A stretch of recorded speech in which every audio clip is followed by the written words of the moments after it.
Sir, ಈಗ ಮತ್ತೊಂದಂದ್ರೆ ಈ ಭೀಮನ್ ಪರ ಮಾತಾಡ್ಲಿಕ್ಕೆ ಸಾವಿರಾರು ಜನ ಇದ್ದಾರೆ, ಸಾವಿರಾರು ವಿಡಿಯೋ ಮಾಡ್ತಾರೆ, ಸಾವಿರಾರು ಯೂಟ್ಯೂಬರ್ಸ್ ಇದ್ದಾರೆ. ಆದ್ರೆ ಈ ಧರ್ಮಸ್ಥಳದ ಪರವಾಗಿ ಮಾತಾಡ್ಲಿಕ್ಕೆ ಅಥವಾ ಭೀಮನ ವಿರೋಧ ಮಾತಾಡ್ಲಿಕ್ಕೆ ಯಾರು ಕಾಣ್ತಾ ಇಲ್ಲ. ನಿಮ್ಗೆ ಇಬ್ಬರ ಹೆಸರು ಕಾಣ್ಬೋದು, ಅಂದ್ರೆ ವಸಂತ್ ಗಿಳಿಯಾರ ಇರ್ಬೋದು ಅಥವಾ ಕಿರಿಕ್ ಕೀರ್ತಿ ಇರ್ಬೋದು. ಯಾಕೆ ಅವ್ರಿಬ್ಬರೇ ಮಾತಾಡ್ತಾರೆ? ಅಥವಾ ಅಲ್ಲಿ ಸಾಕ್ಷಿಗಳ ಕೊರತೆ ಇದೆ, ಅವ್ರಿಗೆ ಹಿನ್ನಡೆ ಆಗುತ್ತೆ ಅನ್ನುವಂತ ಭಯ ಇದೆ, ಏನದು ಹಾಗಾದ್ರೆ?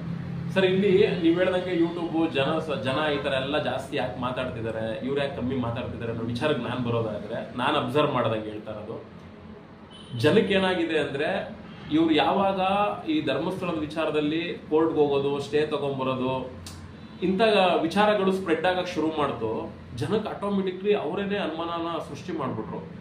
ತಪ್ಪು ನಡೆದಿರೋದಕ್ಕೆ ಅಲ್ವಾ ಅವ್ನು ಅಲ್ಲಿ ಹೋಗಿ ಸ್ಟೇ ತಗೊಂತ ಇರೋದು, ಹಂಗಾರೆ ಅಲ್ಲೇನೋ ಘಟನೆ ನಡೆದಿದೆ ಅನ್ನೋದು ಜನದ ಮನಸ್ಸಲ್ಲಿ ಅಗಾಧವಾಗಿ ಉಳ್ಕೊಂಡ್ಬಿಡ್ತು. ಹಂಗೆ ಉಳ್ಕೊಂಡಿರೋದ್ರಿಂದ ಜನ ಏನ್ ಮಾಡ್ತಾ ಇದ್ದಾರೆ, ಸತ್ಯಕ್ಕೋಸ್ಕರ ಎದುರು ನೋಡ್ತಾ ಇದ್ದಾರೆ.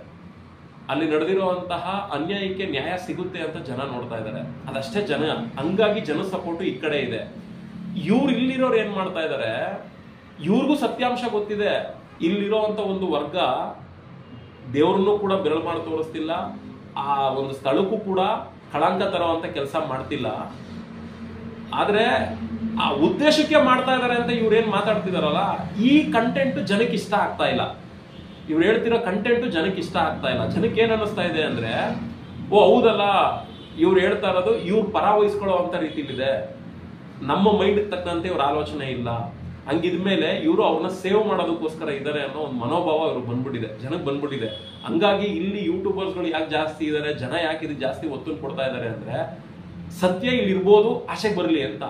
ಇವ್ರ ಕಡೆ ಯಾಕೆ ಫೋಕಸ್ ಕೊಡ್ತಾ ಇಲ್ಲ, ಯಾಕೆ ಇವ್ರು ಇದು ಮಾಡ್ತಾ ಇಲ್ಲ ಅಂದ್ರೆ, ಆಗ್ಲೇ ನಾನು ಹೇಳ್ದಂಗೆ ಎಲ್ಲೋ ಒಂದ್ ಕಡೆ ಇವ್ರ ಮೇಲೆ ಒಂದು ಅಭಿಮಾನ ಇರ್ಬೋದು, ಇಲ್ಲ ಅವ್ರ ಮೈಂಡಲ್ಲಿ ಏನ್ ಫಿಕ್ಸ್ ಆಗಿದೆ, ಅವ್ನು ಯಾರೋ ಒಬ್ಬ ಕಮ್ಯುನಿಸ್ಟ್ ಪಕ್ಷದವನು, ಅವ್ನು ಯಾರೋ ಬಂದು ಹಿಂಗೆಲ್ಲ ನಮ್ಮ ಧರ್ಮದ ಬಗ್ಗೆ ಹಂಗ್ ಮಾಡ್ತಾ ಇದ್ದಾನೆ, ಕಳಂಕ ತರೋ ಅಂತ ಮಾಡ್ತಾ ಇದ್ದಾನೆ, ಮತ್ತೆ ಇವರೆಲ್ಲ ಯಾರೋ ಹೋರಾಟಗಾರರುಗಳು ಅನ್ಕೊಂಡಿದ್ದಾರೆ. ಇವ್ರ ಉದ್ದೇಶ ಏನು ಅಂದ್ರೆ, ಅದನ್ನ ಸುಪ್ಪರ್ದಿಗೆನ ಸರ್ಕಾರ ಕೊಟ್ಬಿಡ್ಬೇಕು, ಮತ್ತೆ ಇವ್ರ ಹ್ಯಾಂಡ್ ಓವರ್ನ ಅಲ್ಲಿ ಇರದೇ ಇರೋ ತರ ಮಾಡ್ಬೇಕು, ಆಮೇಲೆ ಅದೇನೋ ಧರ್ಮಸ್ಥಳ ಸಾಲಾಗಿಲ್ಲ ಇದೆಲ್ಲ ಮನ್ನಾ ಮಾಡಿಸ್ಬಿಡ್ಬೇಕು, ಈ ತರದ ಮನಸ್ಥಿತಿಲಿ ಅವರೆಲ್ಲ ಅವರೇ ಅನ್ನೋ ಒಂದು ಭಾವನೆಯಲ್ಲಿ ಇವರೆಲ್ಲ ಮಾತಾಡ್ತಿರೋದು. ಇದೆಲ್ಲ ಜನ ನೋಡ್ತಿದ್ದಾರೆ ಸರ್. ಹಂಗಾಗಿ ಇವ್ರುಗಳ ವಿಚಾರದಲ್ಲಿ ಯಾರೋ ಏನು ಫೋಕಸ್ ಮಾಡಿ ತಲೆ ಕೆಡಿಸ್ಕೊಂತಿಲ್ಲ.